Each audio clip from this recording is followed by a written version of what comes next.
All right, so I'm listening to Town Square Parade, and it's by Epidemic Sound. And that's what's on in the background. So it is, I can use it royalty free. So, hey, let's stop this. Let's do the intro, and let's talk about luck and stuff.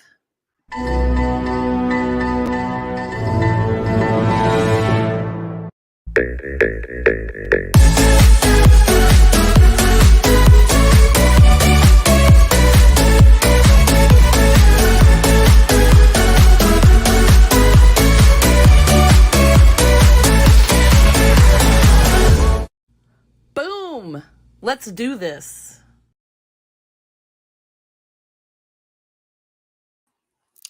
Well, hello there. Okay, so hopefully my volume is okay. Welcome to Canter with Katie. My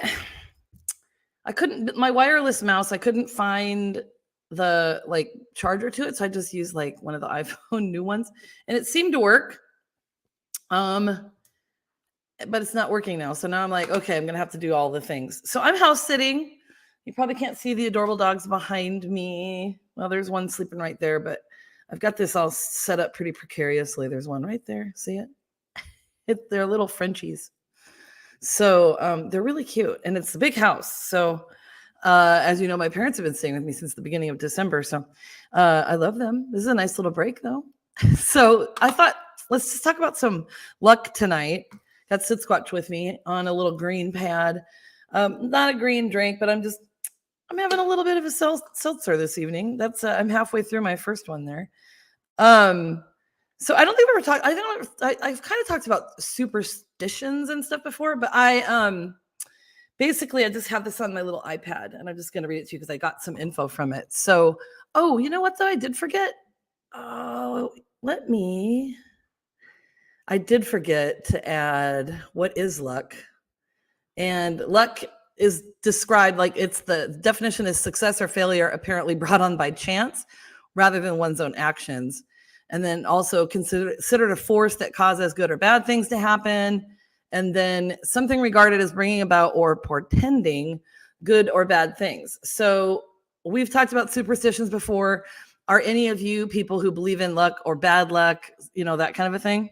So I went and looked. So these are some of the places I used. So today is about, oh wait, that's not autocorrect. Okay, so we won't have a scrolling one today.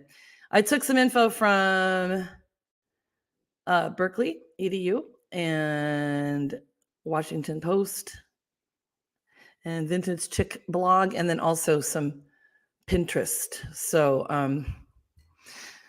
I took this info, the 4 faces of luck, but I'm only using 3 because they kind of skipped one and they were like, we'll talk about it later. So 1, luck as a superstition. Future good or bad luck is influenced by actions like accidentally breaking a mirror, let's say, seeing a black cat cross your path, having a good luck charm and maybe losing it, that kind of a thing. 2, there's retrospective luck, which means when the outcome is favorable to the person under consideration. So this is looking at our individual past experiences when we consider ourselves lucky or unlucky. So what was the situation? So accidents, breakups, coincidences, winning the lottery, lost or gained opportunities, or other people's actions having consequences for you when you have little or no influence, or vice versa for you. So this would be how people, this would be kind of a superstition, but you look back on the game and you're like, well, I didn't wear my lucky jersey, so that's why the Cardinals lost. Meanwhile, I have nothing to do with the Cardinals playing, but I think that I brought on bad luck by not wearing the jersey. I don't literally, but this might be an example. And then seizing future opportunities. So Louis Pasteur said, chance favors the prepared mind. So that's things like lucky people's expectations about the future help them fulfill their dreams and ambitions. Okay.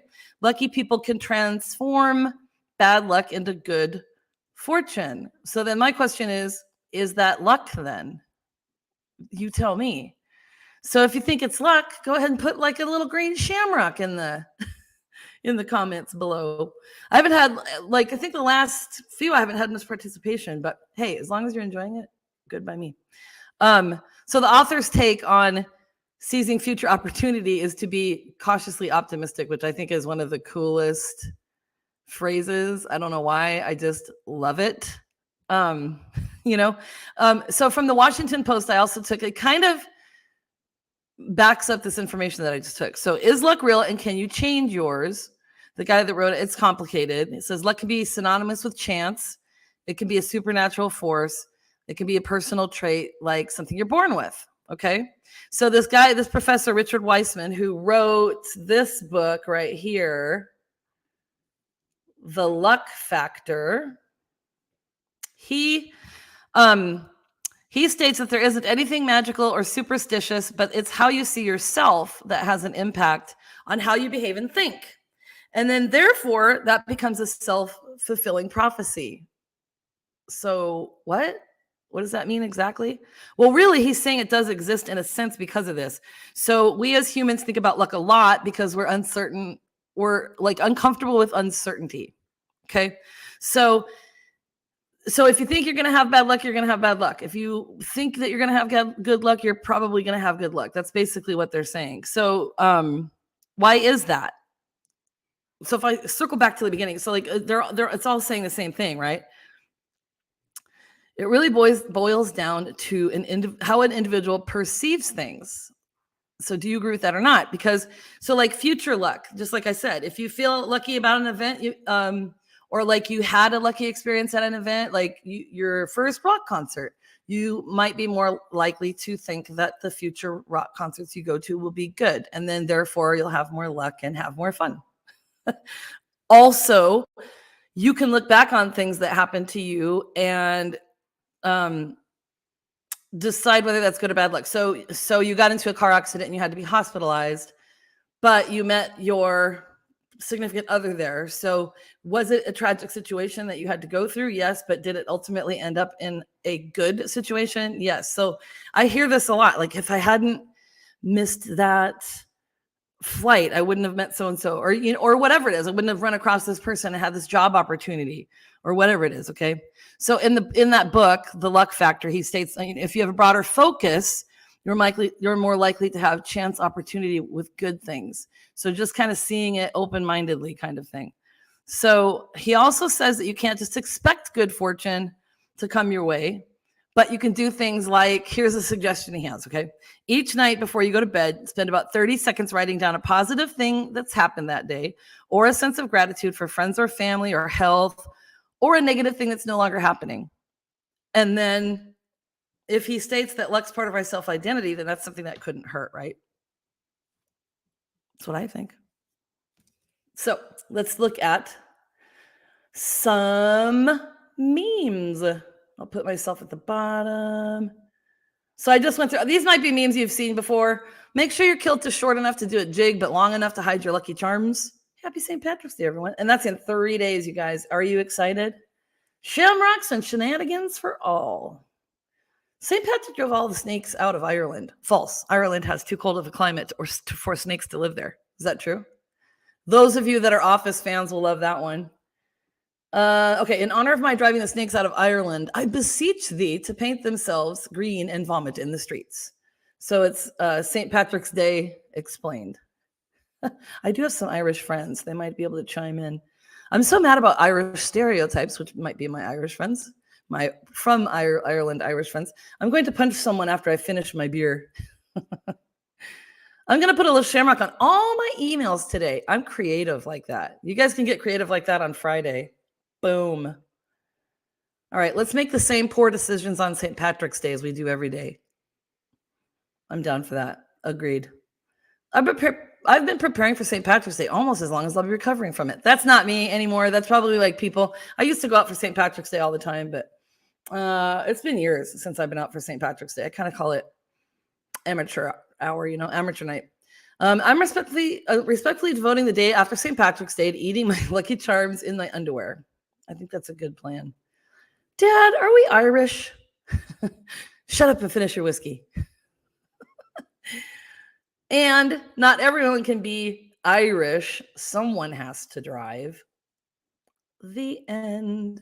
So if you're, I'm going to end with final thoughts. I should have made these green. Luck is what you make it. Have you ever heard of that? So basically, I think situations come about that you got lucky or whatever happened, like you almost your car almost went off a cliff, but you didn't. That was lucky that you didn't. And then like those other circumstances, if something good comes out of it, sure, it's luck, but like, was that supposed to happen, kind of thing. Basically try to have like a better outlook on, because we can't really know what's happening next, right? So try to have a better outlook on something that's coming up in the future instead of a negative an outlook, because it is true that your thoughts and your words are very powerful, right? So just try and have those good vibes. It's not guaranteed, but it's got to be better for you, okay? And then I will end with, may good luck be always your friend through life in all you do, and may trouble always be a stranger to you. Boom. You know what Sit Squatch always says? The journey begins with you. So be good to yourself. And I am the Horgan. I love you. And I will see you in 2 weeks. So have a great and happy St. Patrick's Day. Please have a designated driver. Get a Lyft or an Uber. Have a blast. Stay home. Do whatever you do and share some of your traditions, maybe. Maybe I'll catch up with you next week or the week after and ask you what you did for St. Patrick's Day. Have a good one, everyone.